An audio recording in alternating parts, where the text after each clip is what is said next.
Мае вітанне, шаноўныя гледачы, сябры, з вами Алесь Пазняк, і вы глядзіце беларускі крок.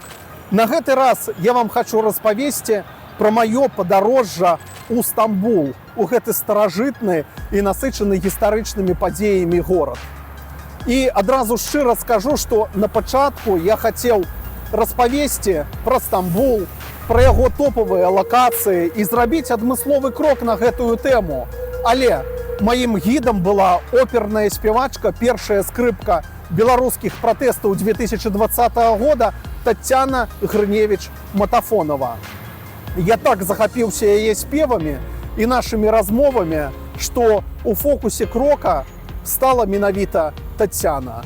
І я так падумаў, што лакацыі яшчэ пачакаюць. Таму, калі ласка, да вашай увагі беларускія напевы пад стамбульскія ветры разам з Таццянай Грыневіч, нашай спявачкай, якая некалькі год ужо жыве ў гэтым цудоўным горадзе.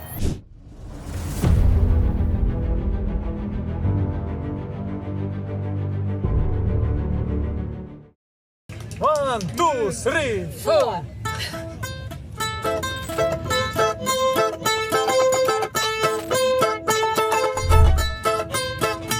Она ехала гостей с иншаземных областей, не направлена гостем с иншаземных областей. Вот приехали все, мистер Паньер, месье, чи сеньор, и мадам, проходите, господа.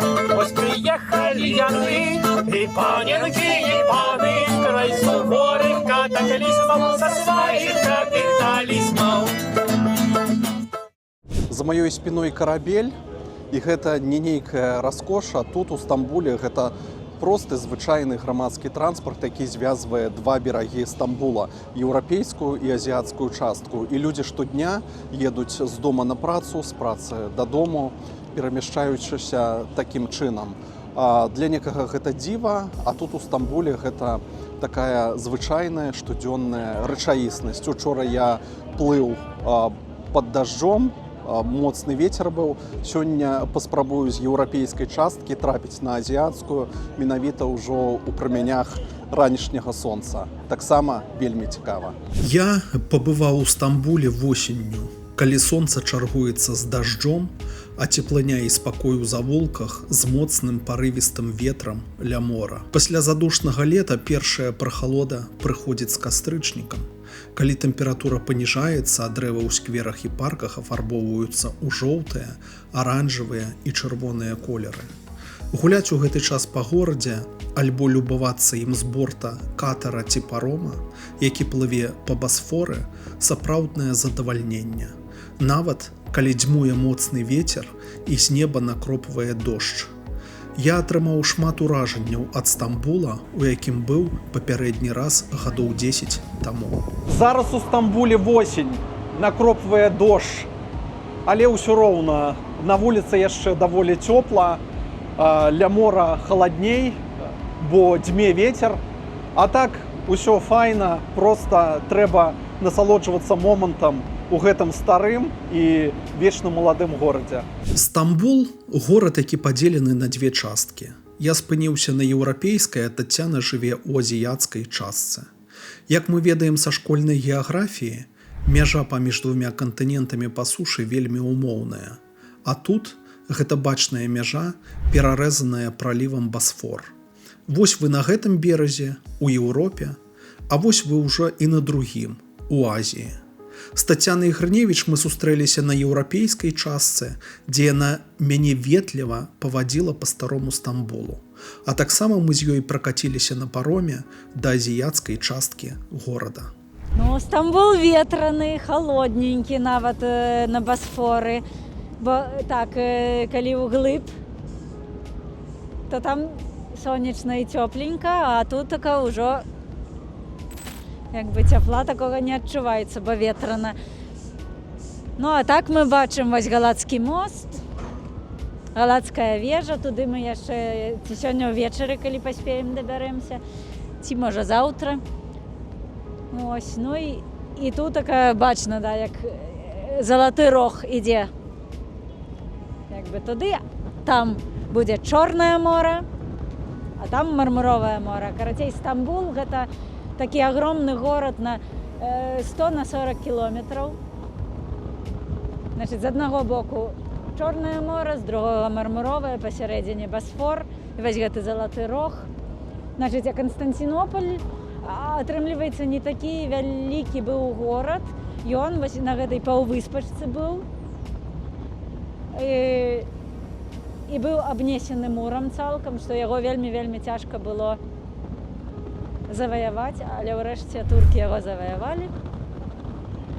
Вось. І зрабілі вялікі. І, ну, цяпер, да, это вялізны Стамбул. Стамбулу dinliyorum, gözlerim kapalı. Эта песня рассказывает, что я слухаю Стамбул, и мои вочы зачинены. И вот 4 года я уже слухаю Стамбул. З вельмі широка адчыненымі вачыма, бо тут такая прыгажосць. Самі бачыце. Яшчэ адна такая асаблівасць Стамбула. Тут можа свяціць сонейка, а праз 5 хвілін уже ісці дождж. Такая асаблівасць прыморскага Стамбула. Вось таму трэба заўсёды апранацца па надвор'ю, але ўлічваць, што надвор'е можа змяніцца, таму трэба браць і цёплыя рэчы. За час майго перабывання ў Стамбуле мы шмат размаўлялі з Тацянай. Яна спявала свае песні ў кавярнях і храмах, калі за вакном ліў дождж. Таму ў гэтым кроку будзе шмат тацяніных спеваў, якія яна выконвала ад сэрца.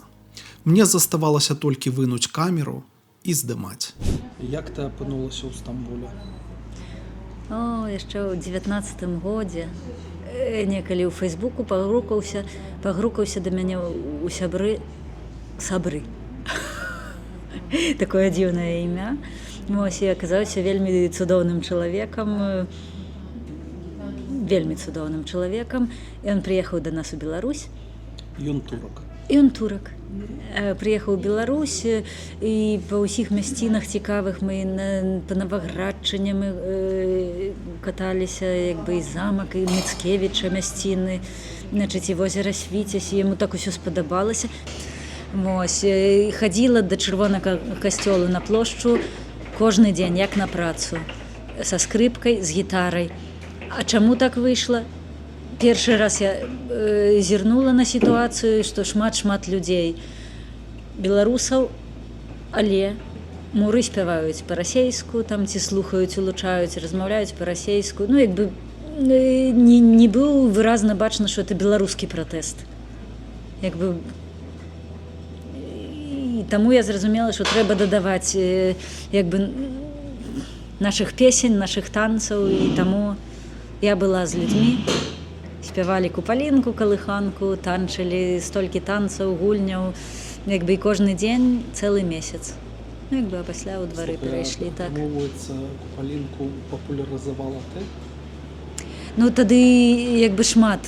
Усе адчувалі, што гэтая песня, як бы, которую ведаюць усе, і таму могуць спяваць усе разам. І таму не толькі я, это і Сяржух Довгушаў, я думаю, і дзяўчаты першыя на плошчы Перамогі там таксама збіраліся, спявалі купалінку, таму это ў кожным месцы. Это не я. Таму, як бы, наша задача была такая, каб людзі зразумелі, хто яны, што яны, адкуль яны, дзе іхнія карані. Бо дрэва без караня гіне. Як бы, спяваючы толькі расейскія песні. Хто ты? Ці сумуеш па Беларусі? Плачу.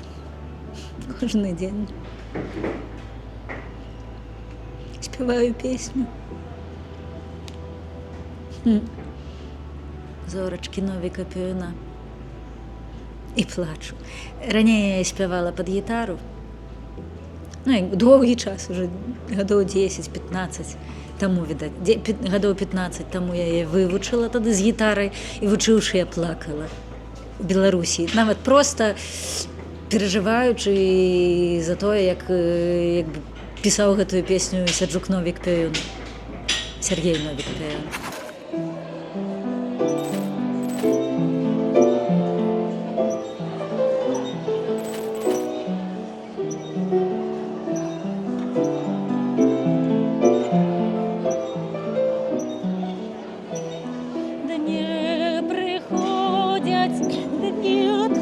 ходять дні лядуть,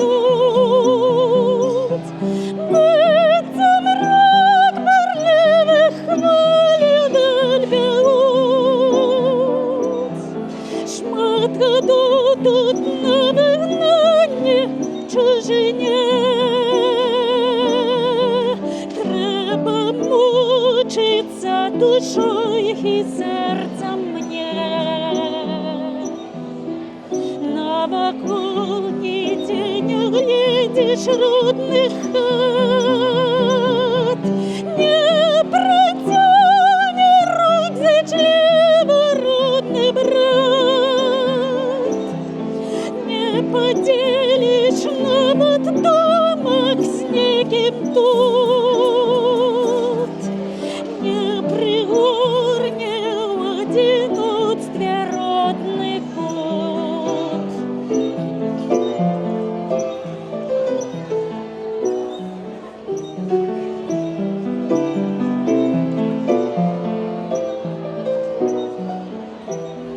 В ночи зорочки приветливо мигтять, бицем с неба на меня яны глядят. Что чувать, скажите, зорочки, вы мне, в моей родной ты далекой стороне. Ти-то только мой и матонька же спять. Те так само на их зорочки глядят. Моины пытают зорок обо мне. Что роблю теперь в далекой чужине?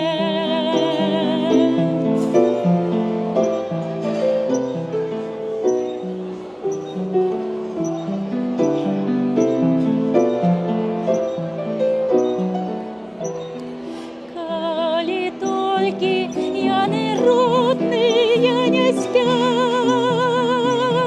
коли еще теперь на зорочки глядят, занесите им покой, не блеснул свет. Зорки милые, сыновский мой привет. И скажите, каб не плакал ни один, что вновь мусить мучиться их сын. Придя до нас водка ясный май, прилету тады, як птушка, родний край. Прийде до нас водка ясний май, прилету тады, як птушка, родний край. Гэта заспінай храм Святой Софіі у Константинополі, Стамбуле цяперашнім.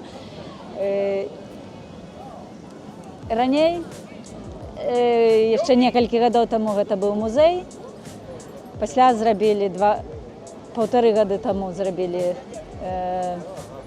мечэт зноў. І спачатку можна было заходзіць сюды вольна, а цяпер зрабілі ўваходныя квіткі, даволі дарагія, і таму думаю, што сёння ў Ая Софію мы не зойдзем. Просто будзем гуляць па Стамбуле, па вулачках.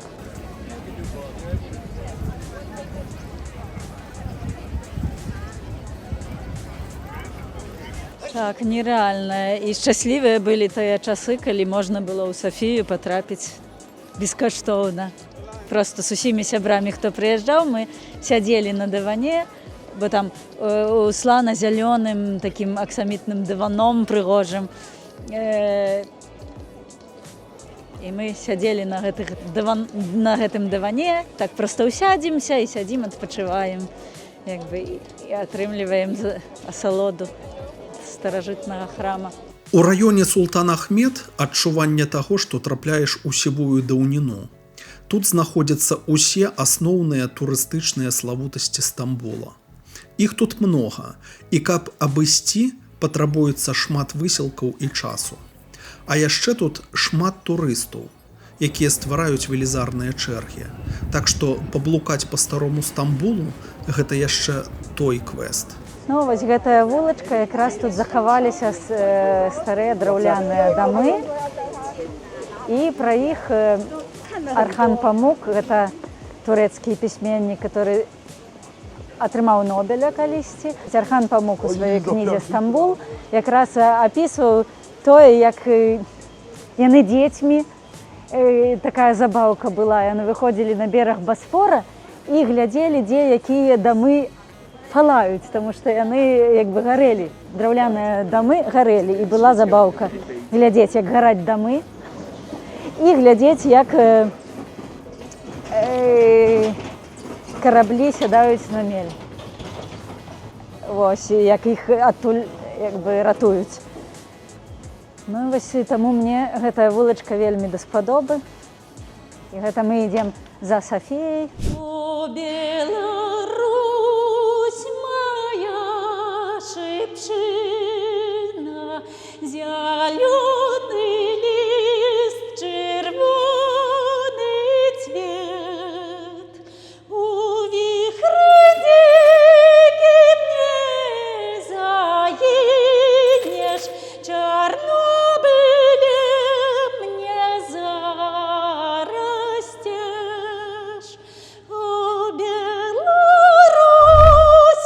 моя шипшина, зеленый лист, червоный цвет.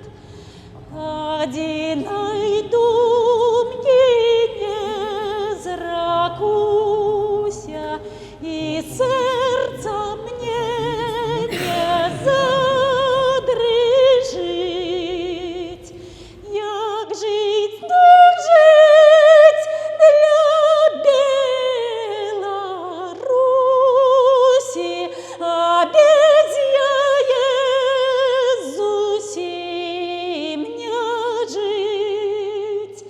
Як жить, так жить для Беларусі, а без яе зусім не жить.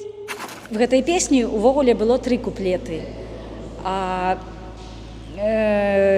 некалі беларуская моладзь яшчэ там гадоў 30 таму зразумела, што 4-радкоўе Ларысы Геніюш, адзінай думкі не заракуся і сэрца мне не задрыжыць. Як жыць, дык жыць для Беларусі, а без яе зусім не жыць. Лістах Ларыса Геніюш калісьці пісала: вось Дубоўка, ён вельмі цудоўны паэт, але яму не хапае пратэсту, яму бракуе пратэсту ў сваіх вершах. І атрымліваецца, па лёсу ейны верш стаў гэткім пратэстам у гэтай песні.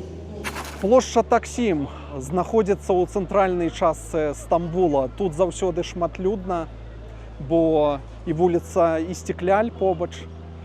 Заўсёды шмат натоўпа, шмат гасцініц, розных рэстарацый.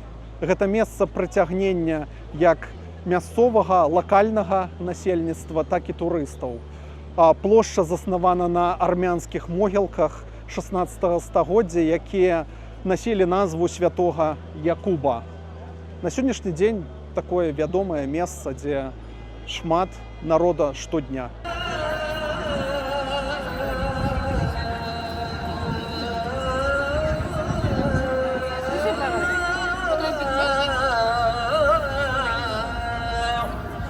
Вуліца Істікляль – адна з галоўных славутасцяў, размешчаных у еўрапейскай частцы Стамбула.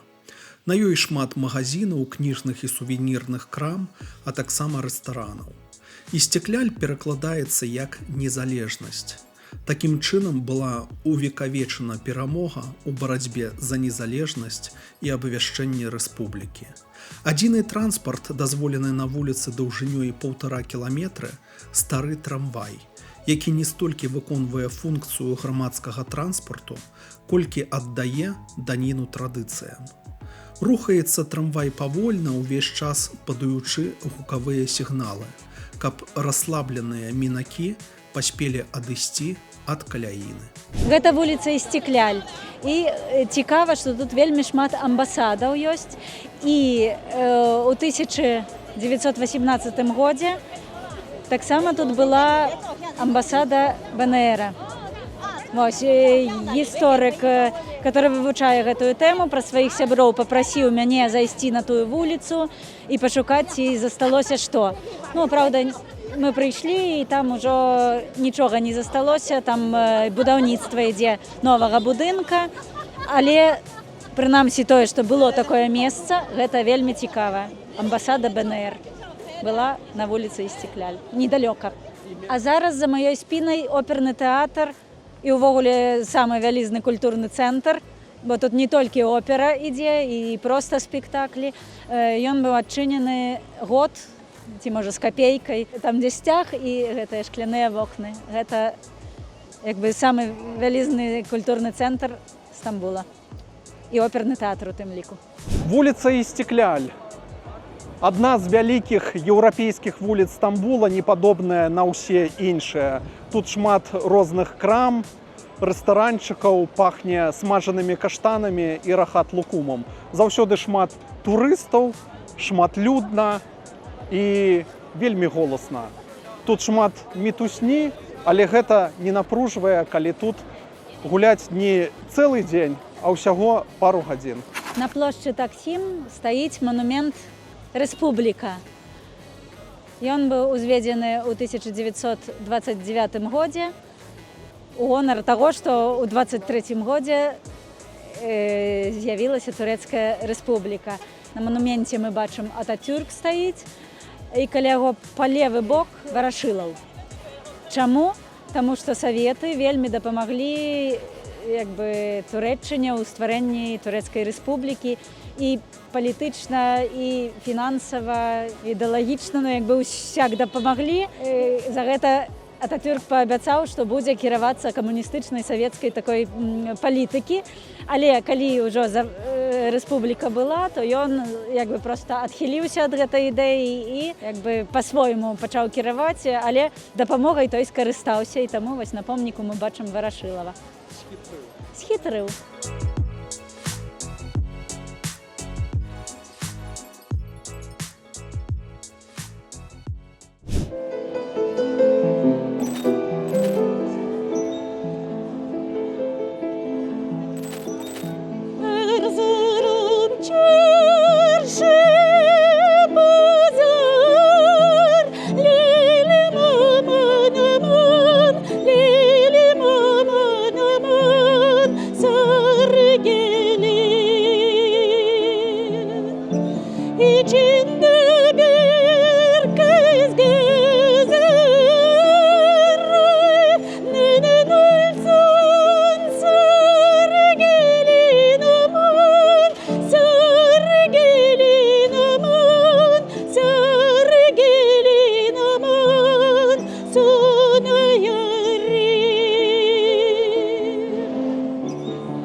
А ты аліўкі каштаваў калі? З дрэва?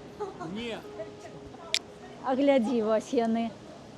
Акурат тыдзень таму, ці 2 тыдні таму мы прыехалі з вёскі, там, дзе бацька сабры жыве, і там у іх аліўкавы сад. І мы гэтых алівак набралі там 5 кілаграмаў ці болей. Вось. І цяпер у мяне такое, што кожны дзень, ну не кожны дзень, засаліваем гэтыя аліўкі самі. І так спадабалася, што нават сабры ў краме цяпер купіў. Там мы 2 тыдні таму з дрэва нарвалі і засалілі. Але калі яны зялёныя, іх трэба біць. Калі яны ўжо расплюшчаны, з дзірачкай будуць, тады іх в банку складаеш, засаліваеш. Як бы, на, пакаштуй. Кажуць, горкая. Дякую.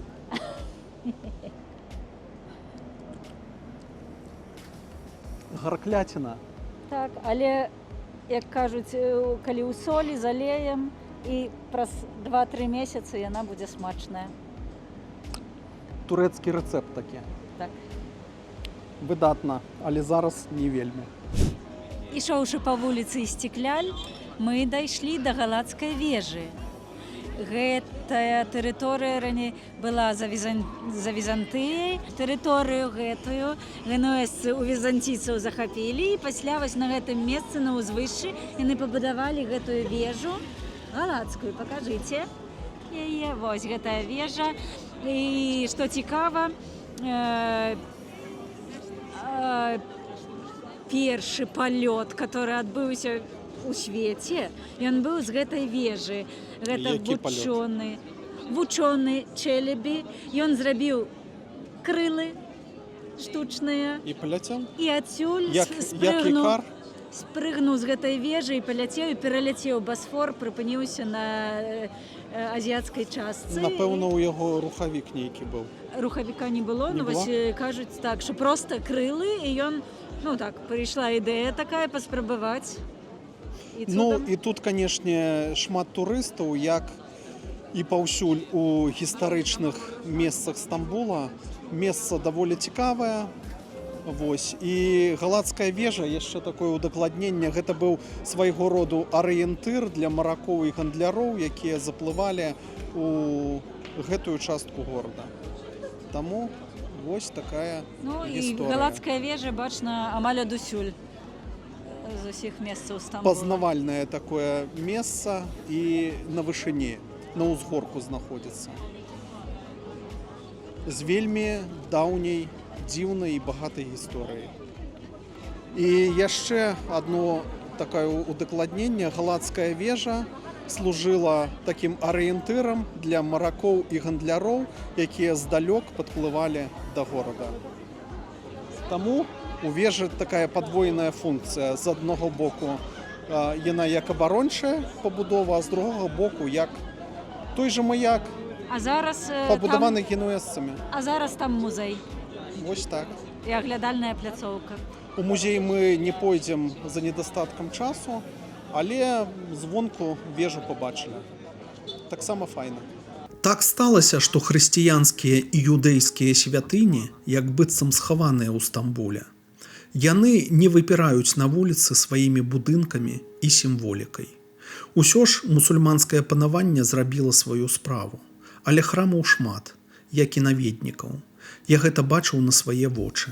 У некаторыя з іх Тацяна заходзіць і час ад часу спявае беларускія песні. Ну вось я заўважыла ў Стамбуле, колькі вось па гэтай вуліцы Істекляль ідзеш, касцёлы, цэрквы, да, яны неяк не на самой вуліцы, да, а так дзесьці ў глыбіні, за дамамі іх схавалі. Вось мяне гэта зацікавіла, тое, што была хрысціянская штосьці, ну, то культура, не штосьці, а культура, да, была хрысціянская культура. Значыць, і я думаю, што вось гэтыя касцёлы, цэрквы былі нейкім важным момантам, да, вось і, можа, шырэйшыя гэтыя дарогі былі, а пасля турэцкая культура, ім гэта не так, можа, важна, і яны, як бы, пазачынялі, схавалі, да, набудавалі дамоў, як бы, і закрылі, як бы, нашыя святыні. Ну, але мы іх все роўно ўсе знайшлі. І вось, дарэчы, пакажу тутака. Таксама па такім жа прынцыпе схаваная сінагога. Зверні увагу, Олесь. Сінагога. Так само яна схавана за будынкамі. І калі так вось не звярнуць увагі, то і не заўважыш.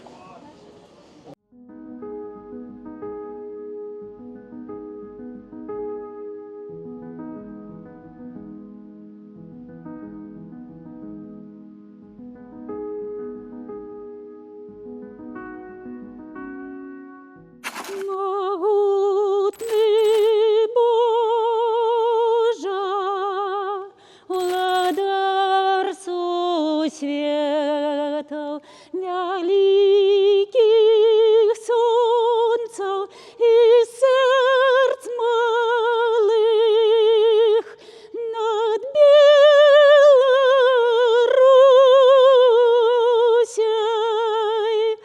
тихой и ветлой рассыпь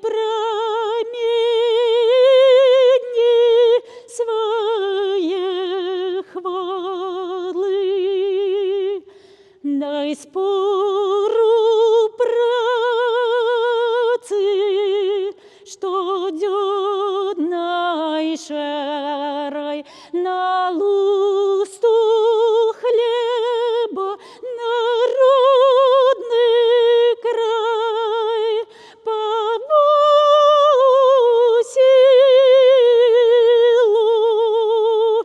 и величь веры у нашу праду пришлость даю родливость житнёвым нивам, учинкам нашим пошли молот, зраби свободной, зраби счастливой краину нашу и наш народ, зраби свободной, зраби счастливой краину нашу и наш народ.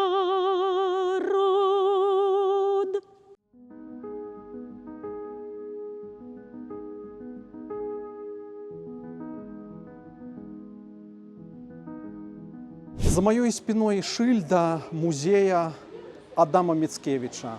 Незвычайна тут у Стамбуле гэта бачыць, але гэта факт. Раён Біюглу, тут знаходзіцца дом, у якім калісьці жыў Адам Міцкевіч. Дом згарэў, на яго месцы збудавалі новы. Вось і тут захоўваецца памяць пра нашага славутага паэта. Ён прыбыў у Стамбул у 1855 годзе. Музей зроблены, як бачна па гэтай шыльдзе, у 1955 годзе. Ён адкрыты дзякуючы польскай дзяржаве. Вось тут захоўваецца памяць. На жаль, беларускіх надпісаў, акрамя як у кнізе водгукаў няма. Усё напісана ўнутры па-польску, па-ангельску і па-турэцку. Але шмат беларускіх надпісаў менавіта ў кнізе водгукаў. Беларусы, калі прыязджаюць сюды ў Стамбул, то шмат хто наведвае гэты музей і пакідае добрыя водгукі. Іх было прыемна чытаць. Вось я таксама пакінуў ад сябе свой водгук на памяць, што я быў тут, у Стамбуле, у музеі Адама Міцкевіча. Адама Міцкевіча палякі лічаць вялікім паэтам, які жыў пэўны час у Стамбуле. Паэт прыбыў сюды ў верасні 1855 года, каб дапамагчы арганізаваць польскі полк асманскай арміі для барацьбы з расейскай імперыяй падчас Крымскай вайны. Яго дом тут стаў ахвярай пажару. Але людзі з Польшчы працавалі над аднаўленнем дома. У доме ёсць рукапісы, чарнавікі, асабістыя рэчы, якія складаюць Міцкевічаву спадчыну. Калі вы сюды зойдзеце, то можаце паглядзець карціны, прачытаць некаторыя з яго рамантычных вершаў, якія вісяць прама на сценах, паглядзець фільм пра Міцкевіча і падумаць пра жыццё і смерць. Адам Міцкевіч памёр ва ўзросце 56 гадоў 26 лістапада 1855 года, пражыўшы ў Стамбуле ўсяго пару месяцаў. Ён быў пахаваны ў падвале свайго дома, аб чым сведчыць пліта з надпісам, пакуль ягоныя парэшткі не перавезлі ў Польшчу. Дзякуючы намаганням літаратурнага музея ў Варшаве, на месцы, дзе жыў Адам Міцкевіч, створаны музей. Праз 100 гадоў, каб спадчына вялікага польска-беларускага паэта працягвала жыць. Я заставіў тут свой подпіс у памятнай кнізе, паразмаўляў з палякамі і нават захавальнікам музея, а таксама пачытаў водгукі іншых беларусаў, якія пабывалі тут.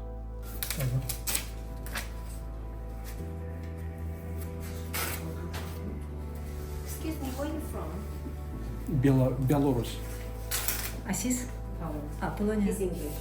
English. So he obviously nothing. Jak ja byłam w szkole w 8 klasie, w podstawówce, to musieliśmy czytać pana Tadeusza. Potem jak przeszliśmy do liceum w pierwszej klasie, znów musieliśmy czytać pana Tadeusza. Także była tak ważna ta lektura, że trzeba było i w podstawówce, i w liceum, i uczyliśmy się na pamięć Litwojczyzno moja.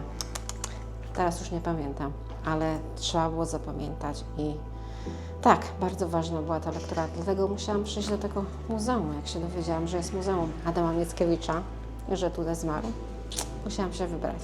Адам Міцкевіч ехаў у Стамбул, каб дамаўляцца з туркамі пра дапамогу ў барацьбе супраць расійскай імперіі. Але ў дарозе захварэў і вось тут быў драўляны дом, значыць, ён прыехаў сюды і тут памёр. 2 месяцы ягонае цела тутака захоўвалася, пакуль вырашалі, як яго куды транспартаваць. Вось пасля праз нейкі час дом згарэў, але польскія ўлады пасля на гэтым месцы пабудавалі будынак, і цяпер у ім вось гэты музей. Яны захоўваюць памяць паэта нашага. А Новогрудок, Шуан, Беларусь. I kind of went through the Ukraine, because Litva. Літва, ойчизна. We stole Litva, from ojczyzna Ukraine, moja. and then it went back to Ukraine. So when I was in Ukraine, yeah.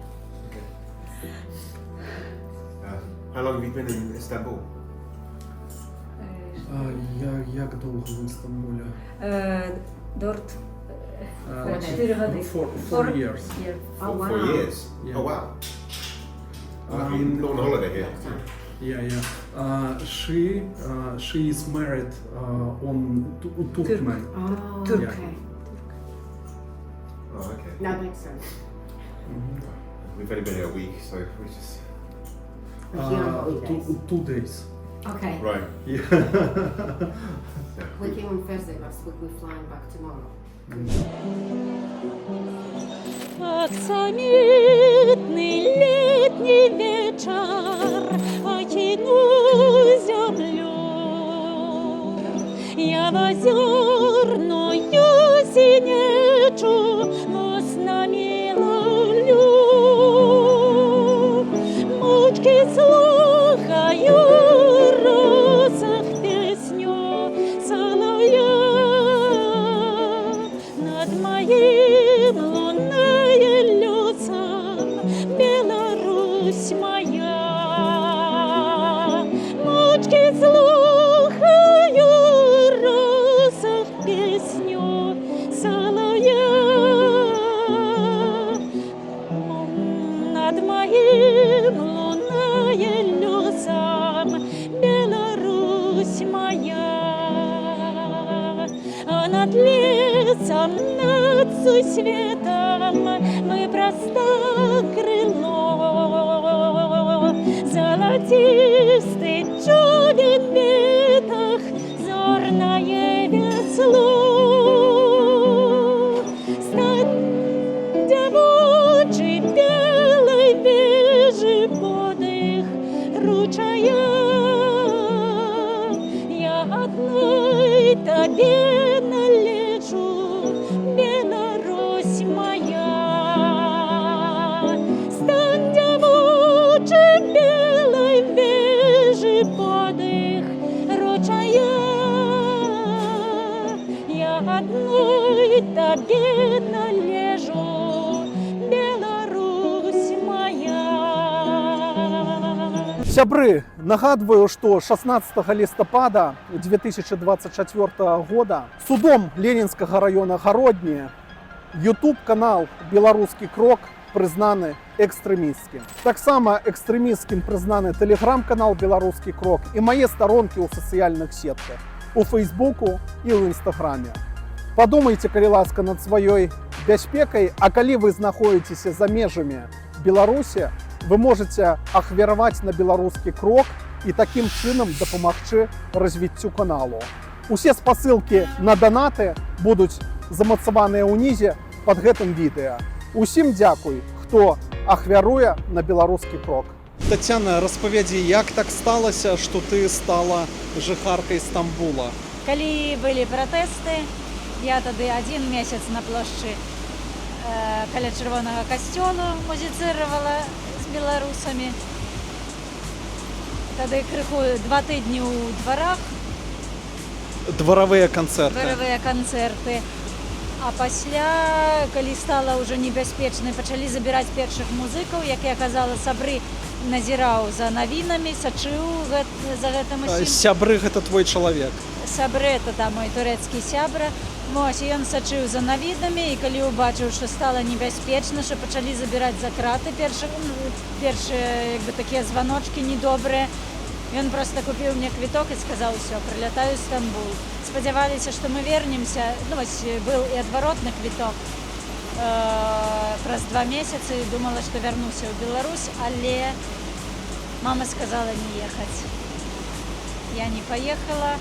Тады пахаванне мамы. Тата сказаў, мама казала не ехаць. Я зноў не паехала. І чым далей, там сітуацыя ўсё складаней і небяспечней, таму выглядае, што яшчэ доўга тут прыйдзецца жыць. Ці сустракаеш ты беларусаў у Стамбуле час ад часу? Гэта адно шчасцейка, которое мяне ратуе, напаўняе, дае энергію, таму што беларусы заязджаюць сюды час ад часу, і я раблю такія экскурсіі, сустрэчы і спеўныя, спяваю песні, часам з гітарай прыйду, часам в кавярню з піанінам зойдзем. Таму кажу, гэта адзіная радасць, калі беларусы прыязджаюць да мяне сюды. Бо тутэйшыя беларусы, которые дзяўчаты, яны неяк інакш успрымаюць Беларусь. Тацяна, скажы, а што цябе натхняе тут, у Стамбуле? Я жыву на 39-м паверсе зараз, і з вакна бачна мора. І Стамбул, як на мапе, увесь бачны. І Галатская вежа, і Ая Софія, і все цікавосткі Стамбула бачны праз вакно. І, канешне, так седзячы, папіваючы гарбатку з турэцкай этой мензурачкі, гэта натхняе, і рэальна я за апошні час вельмі шмат і песняў зрабіла, і шмат ідэяў новых прыйшло, ёсць эта энергія працаваць. А над чым ты цяпер працуеш? Акурат недавно выйшаў зборнік навагодніх песень. Год тому под Новый год на мяне найшло натхнение, я сочинила 15 новогодних песенек, и их уклали ў зборнік. Песни на вершы беларускіх паэтаў. Ну и атрымліваецца першы верш, самый ранний, это верш тёткі, яна у у Новы год з 7 на 8 год, 1907 год. З 7 на 8 яна напісала гэты верш. І такія вершы былі там 15-го году, Янка Купала ці Колас. Ну вось такія вершы у мяне былі ранейшыя. І гэта цікава паглядзець, як кожны год сустракалі нашыя паэты вось раней, 100 гадоў таму. Ну і вядома, што і сучасныя. Для гэтага зборніка Сяржук Сокалаў-Воюш адмыслова напісаў адзін верш, бо мне патрэбна якраз было, ну, як бы не знайшла яшчэ аднаго верша пра зіму, папрасіла Сяржука, і ён ахвотна напісаў. А я напісала музыку. А сын мой робіць аранжыроўкі. Ну, я так разумею, што час ад часу ты бываеш з канцэртнай праграмай дзесьці ў Еўропе, у той жа самай Польшчы, Літве, у Злучаныя Штаты заязджаеш час ад часу. Вось таму, скажам, ўсё ж такі у цябе ёсць непасрэдная сувязь з беларусамі, якую ты не губляеш нават на аддаленым турэцкім узбярэжжы. Так? Ну, было. За гэтыя 4 гады, сапраўды, я 2 разы ў Амерыку з'ездзіла і 2 разы у Польшчу, ну і з Польшчы у Літву завітала таксама. Сапраўды сустракалася паўсюль з беларусамі, ладзілі такія музычна-спеўна-танцавальныя сустрэчы. І, канешне, это таксама натхняла. Пасля кожнай вандроўкі я прыязджала з новымі ідэямі, з новым натхненнем бралася за працу. Вось. Але зараз, бліжэйшым часам, пакуль не планую, бо пашпарт, хоць я і памяняла перад тым законам, который прынялі, што пашпарт зараз не памяняць будзе. Я памяняла, але сторонок все роўна там небагата, і як будзе складацца будучыня, невядома. Лепей я іх паберагу, і пакуль як бы я ў Турэччыне проста шмат магу зрабіць. А вандроўкі, канешне, у вандроўках не патварыш, да, там толькі сустрэчы, пераезды. Таму зараз я засяроджуся на працы, менавіта на песні. Такое пытанне, Тацяна, што для цябе Стамбул? Што для цябе значыць горад Стамбул? Як бы ты ахарактарызавала Стамбул? Які ён для цябе? Блізкі, вельмі блізкі, вельмі энергетычны, да, вось тут вельмі натхняльна жыць. Таму што на Басфор можна прыходзіць хоць кожны дзень. І мой сябры кажа, ну, ці не надакучыў табе Басфор, кожны дзень сюды прыходзім. Не надакучыць ніколі. Гэта проста месца энергіі, гэта космас. Дзякуй.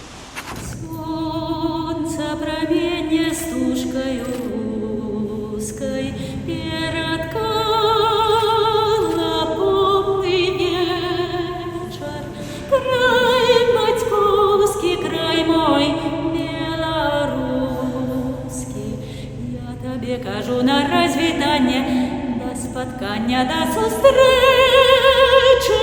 Я тебе кажу на развітанне, до споткання, до зустрічі. Лодар закинута саду, в небі зорка миловіця, таємниці паркових присадів. Певно, ні одной чи на чужині будуть мроїться і сниться. Певно, ні одной чи на чужині будуть мроїться і сниться. Розстань на розстанях країни, раніть думки, шлях обрани, прагне серце в родные м'ясті. И родимый образ, оживая растревоженою раной, и родимый образ, оживая растревоженою раной. Дахи мястечек стрэхі вёсак, стропы замкаў і палацаў, гонкі храмаў звонкі адгалосак. Клічуць да сябе, і немагчыма з гэтым краем развітацца. Клічуць да сябе, і немагчыма з гэтым краем развітацца. Зноў залунае наш штандар, палыхне начы пажар, і паходнаю трубой зноў пакліча нас з табой на мажны бой, моя радзіма, край гадзіны, да яго звярнання шлях вяртання, шлях змагання. Бой прагнуць волі, воля, свет і доля, броні звонны коні, коні кліч пагоні, крочым з багны ночы, з ночы шлях прарочы.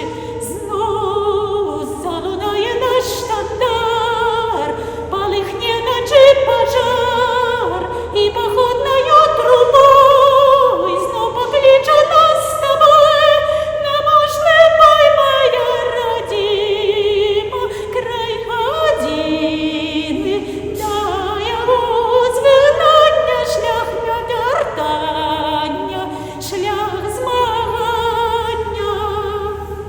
Золока хутаны туманам, даля гляды ў барвах безу, і гучаць нябёсныя арганы, і жывуць у сэрцы, і зліваюцца ў гуках палянезу, і жывуць у сэрцы, і зліваюцца ў гуках палянезу. У маіх 16 гадоў я сабе прыдумала, я хачу быць спявачкай опернай. Тады я ўжо вучылася ў музычнай вучэльні. І это пасля першага курса, летам я нешта там спявала дома нейкія песні і вырашыла, все, я буду опернай спявачкай. Прыязджаю ў верасні у вучэльню і свайму настаўніку, тады я вучылася на дырыжора хора. Я настаўніку па дырыжырванню кажу, я буду опернай спявачкай, я хачу. Ён кажу, у цябе няма голасу, ты не будзеш опернай спявачкай. Ты цудоўны дырыжор, але спявачкай навошта? Ну, калі у цябе няма такіх дадзеных. Я топнула ножкай і кажу, хачу. Пайшла да настаўніка па вакале, і ён такі, ну, хадзі. Як бы што рабіць? Хочаш, хадзі. Завершыла вучэльню, трэба кудысьці паступаць. Прыязджаем на праслухоўванне ў кансерваторыю. Кажуць, не, ты не наш персонаж. Як бы мы цябе не можам взяць, у цябе няма такога голасу, які патрэбен для оперных спеваў. Што рабіць? Даведваюся, што ў Акадэміі мастацтваў ёсць такі накірунак, як спевак аперэтты. Я іду на паступленне, там Гайда, аперэтачная спявачка Гайда, ну такая дзіва аперэтачная наша. Яна набірала курс, і на першым жа іспыце ставіць мне 2. Я ўжо думаю, ўсё, жыццё скончылася, сэнсу в жыцці няма, як бы я не магу быць спявачкай, але я толькі спявачкай і хачу быць, нікім іншым быць не хачу. Прыходжу да настаўніка, кажу, што мне рабіць? Ён кажа, паступай тады на дырыжора хора ва універсітэт культуры, і там ёсць такі настаўнік, кажа, прозвішча яго не ўзгадаю, не памятаю, але у яго 2 жонкі ў оперным. Вось ты паступі туды, знайдзі яго, і, значыць, ён цябе навучыць. Я паступіла. 1 верасня я ж ужо чакаю на калідоры, падкажыце, хто тут такі, у каго 2 жонкі в оперным. Мне падказалі, гэта Пакітченка Віталь Вісарыёнович. І, значыць, пасля у калідоры ён намалёўваецца. Я так, добрый дзень, вы, Віталій Вісарыёнович? Я. я буду у вас вучыцца, вы мяне навучыце спяваць, я буду апернай спявачкай. І ён такі: клас. Бо усе дзеці, которые як бы паступаюць і прыходзяць, як бы ім не да спеваў, ім гэтыя спевы нафіг не патрэбны. Значыцца, і яны на урокі не ходзяць, і гэты настаўнік сядзіць і кукуе адзін, сумуе, як бы, і ніхто не прыходзіць. А тут думаю: дзяўчына сама хоча, ну давай я паслухаю ця. Ну і спадзяецца, што як бы ўсё добра. Слухае і так: ну не ведаю, чым табе дапамагчы, але ну хадзі, як бы паглядзім, што будзе. Тады загадчыца кафедры ў суседнім класе яна якраз працавала і як бы заўжды чула нашыя рэпетыцыі. А я як прыходзіла, вось як пачынаецца працоўны дзень у Віталія Вісароновича, я прыходжу, і як у яго скончваецца, там 7 гадзінаў працуе, 7 гадзінаў з ім сяджу, ну, 7 разоў па 45 хвілін. Ну, карацей, я ўвесь час з ім. Як толькі ён в універсітэце, я ўвесь час сяджу з ім, гляджу, як ён з іншымі працуе. Там то сама станаўлюся, працую, то просто без конца спяваю там розныя песні. Вось. І загадчыца кафедры вылавіць майго настаўніка і кажа: толькі не выпускайце гэтую дзевачку на сцэну. І пасля, калі я ўжо працавала ў філармоніі ў камерным хоры, час ад часу там ці на нашыя выступы, ці на нашыя рэпетыцыі, ну, здесь перасякаліся, значыць, нашыя дарогі, і тая загадчыца кафедры як бы завітвала да нас. І пасля так яна падыдзе і кажа: гэта наша дзевачка, гэта наша дзевачка. Вось, тады яна ўжо як бы прызнала, што я дасягнула. Ты развіла свой голас. Так. Просто нічога не было. Ён быў брыдкі. Я памятаю, як бы суседзі па інтэрнаце, хлопцы таксама казалі: мы чулі, як Таня спявала. Это вось так.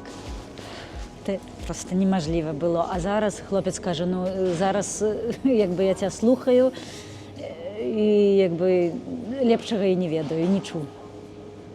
На дадзены момант у Беларусі, ну, як бы той аднакурснік, который як бы чуў мяне і вось так рабіў, то зараз як бы ён вельмі цэніць і кажа: ты зрабіла. Ну, просто гэта гісторыя да таго, што калі ёсць мэта, нават калі табе будуць казаць, што ты не здольны, нічога не зробіш, ніколі нельга пакідаць сваю мэту. У маіх руках смажаныя каштаны. Буду спрабаваць. Вось яны на выгляд такія. Шкарлупінь не адлускоўваецца, таму што яны прасмажаныя на агні. Буду спрабаваць сярэдзіну. Упершыню бачу, што каштан можна есці.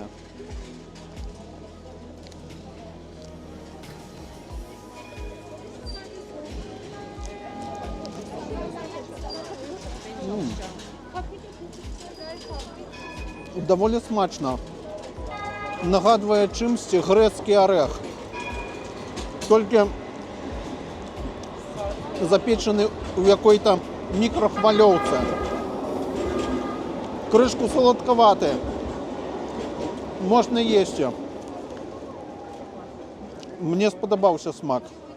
Сяброўка расказвала, з якой мы вучыліся. Яна расказвала, што ў нас вельмі моцная была настаўніца па беларускай мове літаратуры.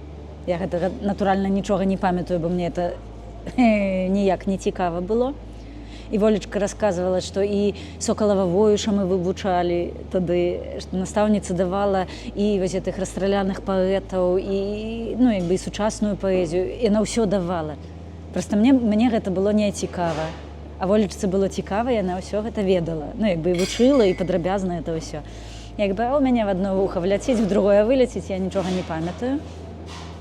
Вось, і калі настаўніца задала, значыць, сачыненне, напішыце, як вы бачыце Беларусь, вось ваша краіна Беларусь. Ну, вось нейкая такая тэма была Беларусь. І такая, ну, не буду я нічога пісаць, што за тэма. Ну, як бы мне это было не цікава. Але тая ж Волечка адзін раз Значыць, у нас тады у пакойчыку стаяў тэлевізор, як бы не мой, это суседкі паставілі тэлевізор, такі чорна-белы, і неяк ён быў улучшаны, і на абедзенны перапынак мы зайшлі ў мой пакой, там нешта пілі гарбатку, там штосьці перакусывалі. І з тэлевізора, значыць, прэзідэнт, як бы я нічога тады ў гэтым не разбіралася, а Волечка кажа, дыктатар, і нешта пачынае распавядаць. Я такая, что такое? А диктатор, что это за слово такое? Она, щось сказала, але мне запала, я приехала, тата, расскажи мне, что такое, а кто мы, а что мы, а як и что. І тата караценька, тата мой не гаваркі, але 2 словы, і мне было зразумела, якой пазіцыі трэба трымацца. Гэтага было дастаткова. А пасля ўжо ва універсітэце культуры, уже там беларускамоўныя, але не ўсе. Там быў адзін беларускамоўны хлопчык, дык яго мянушка была беларус. Астатнія расейскамоўныя дзеці, але універсітэт яшчэ быў тады, што шмат беларускіх настаўнікаў. І вось у маіх гэтых сяброў быў настаўнік Вячаслав Антонович Ракіцкі. Ён працаваў на радыё «Свабода». І дзеці прыходзяць і расказваюць: «Ой, Вячаслав Антонович так сказаў, і гэтак сказаў». І ён зрабіў так, і ён так паглядзеў, і яны так распавядалі пра яго смачна, што я аж улюбілася ў гэтага настаўніка. Пакажыце, што за настаўнік. Бо так цікава расказвалі. І пасля, як я ўбачыла гэтага настаўніка, а ён так мякенька, так прыгожа гаварыў па-беларуску. І я ж хачу так, а каб з ім размаўляць там ці на ягоныя лекцыі прыйсці, бо можна было дамовіцца ў кульку, я так ва універсітэце культуры я так дамаўлялася, там то да актораў на лекцыю гэтага Вячаслава Антоновича, як бы раз з акторамі прыйшла, там то з тэатраламі, і, значыць, часам завітвала на ягоныя лекцыі, і ягоная мова такая мякенькая. І проста хацелася з ім неяк размаўляць і падтрымліваць як бы размову. І так разумею, трэба вучыць беларускую мову.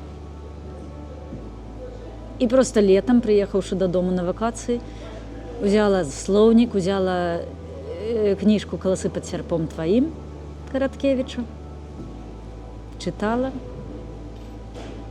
Са слоўнікам і вучыла гэтыя словы.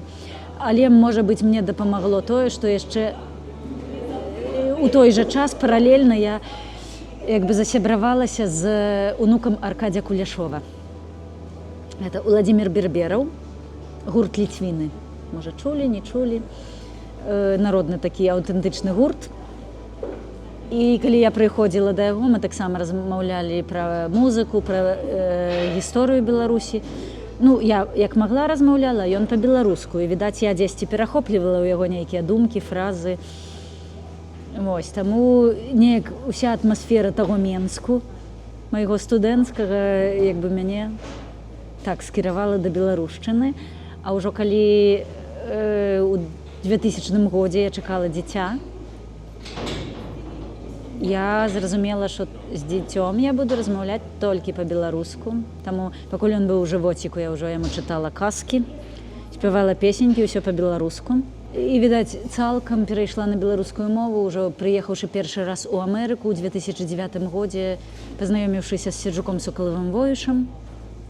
Там я ўжо цалкам перайшла на беларускую мову. І на працы было так: а чаго ты там так з намі размаўляеш? Чаго это ты так з намі размаўляеш? Гавары па-нармальнаму. То з адной дзяўчынай нават крышачку мы былі блізкі, блізка сябравалі, але пасля нейкіх такіх заявачак я як бы аддалілася. Камунікавала тады ўжо з тымі, хто гэта ўспрымае. Але на працы было так: не кажы так з намі не размаўляй. Але праз месяц, другі, трэці, так: зачыніце сенцы. Там яны ўжо як бы маімі фразамі таксама гаварылі, і таму гэта нармальна, трэба паказваць заўжды прыклад. Моўны прыклад, і ён прыцягальны. Значыць, гэтым летам прыехала група беларускіх дзяцей-пратэстантаў. Як бы яны школу скончылі, такія падлеткі. ці як, юнакі, у пратэстанцкую царкву прыехалі сюды служыць. Яны тут былі 2 тыдні, і аб'явачка такая, бачу.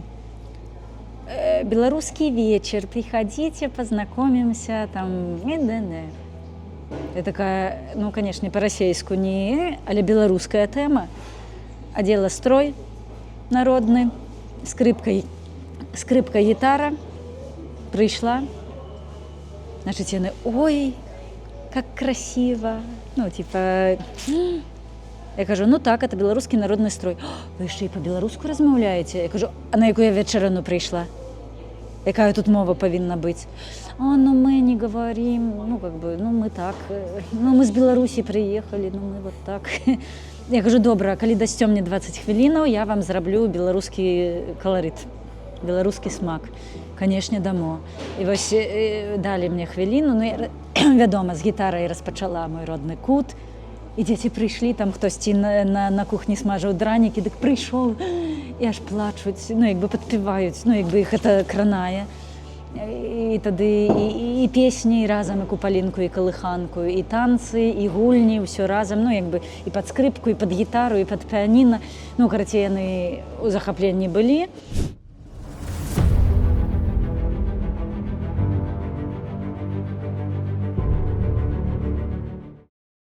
Сябры, вы глядзелі беларускі крок, у фокусе якога была наша спявачка Тацяна Грыневіч-Матафонова. Спадзяюся, што вам было цікава і вы атрымалі задавальненне, як я, ад яе цудоўных спеваў. Заставайцеся з беларускім крокам, жыве Беларусь і да новых сустрэч!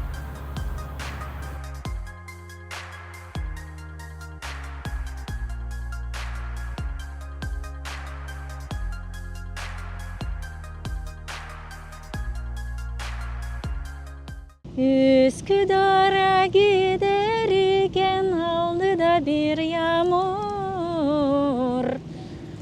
Ішоўшы па Üsküдару, ідзе, пайшоў дождж. Такая турэцкая песня, пераклад. Але мы перачакалі дождж у кавярні, ось, і зараз выйшлі, ўжо нас радуе сонейка турэцкая, добрая. Ну, але Üsküдар такі раён цікавы, сюды варта прыехаць, в азіяцкай частцы.